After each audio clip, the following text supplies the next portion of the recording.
Hi friends, எல்லோரும் நல்லா இருக்கீங்களா?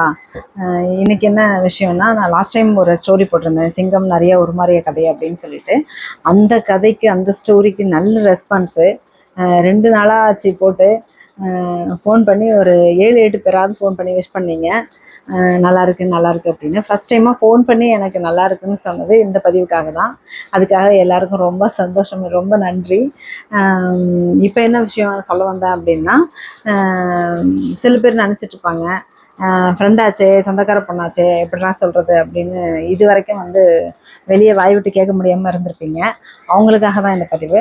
என்னென்னா, நீ என்ன எப்போ பார்த்தாலும் எல்லாரையும் குறை சொல்லிக்கிட்டே இருக்க, இதெல்லாம் சொல்கிறதுக்கு உனக்கு என்ன தகுதி இருக்குது அப்படின்னு கேட்குறவங்களுக்காக, நினச்சிட்ருக்கவங்களுக்காக ஒரு சில விஷயங்கள் நான் சொல்லிக்கிற விரும்புகிறேன். கிளாரிஃபிகேஷன் ரொம்ப முக்கியம். கொடுக்கணுன்னு அவசியம் இல்லை, இருந்தாலும் வந்தாச்சு, பேசியாச்சு, சொல்லித்தானே ஆகணும். யாரையும் கஷ்டப்படுத்தணும், குத்தி காட்டணும் அப்படிங்கிறது என்னோடய நோக்கம் இல்லைங்க. ஃபஸ்ட்டு என்னென்னா, இப்போது நம்ம ஒரே வீட்டில் நம்ம அம்மா அப்பா, நம்மளோட அக்கா தங்கச்சிங்க, அண்ணன் தம்பிங்க அப்படி இருப்போம். ஒரு சிலர் வந்து ஹஸ்பண்ட் ஒய்ஃபு, குழந்தைங்கன்னு தனி கொடுத்தனா இருப்பாங்க. அப்படி ஒன்றும் இருக்கிறதுல சவால் தான். கண்டிப்பாக எல்லா வீட்லேயும் எல்லா கஷ்டங்களும் இருக்கும். முன்ன பின்ன சண்டை சச்சரவு, விட்டு கொடுத்து போகிறது, அதில் எல்லாமே யாராக இருந்தாலும் பிரச்சனை இருக்க தான் செய்யும். நான் அதெல்லாம் ஒன்றும் குறை சொல்ல வரல. அப்படி இருக்கிறத விட நான் இதெல்லாம் சொல்கிறேன் அப்படின்னா, நான் வந்து என்னோடய அம்மா அப்பா, என்னோடய மாமியார், என்னோடய கணவர் அப்படின்னு சொல்லிட்டு எல்லோரும் ஒரே விட, இது கூட்டு குடும்பம்னு சொல்லலாமா என்னன்னு தெரியல. எல்லோரும் ஒன்றா இருந்தோம். எங்கள் அம்மா அப்பா, என்னோடய மாமியார், என்னோடய கணவர்னு நாங்கள் எல்லாருமே ஒன்றா இருந்தோம்.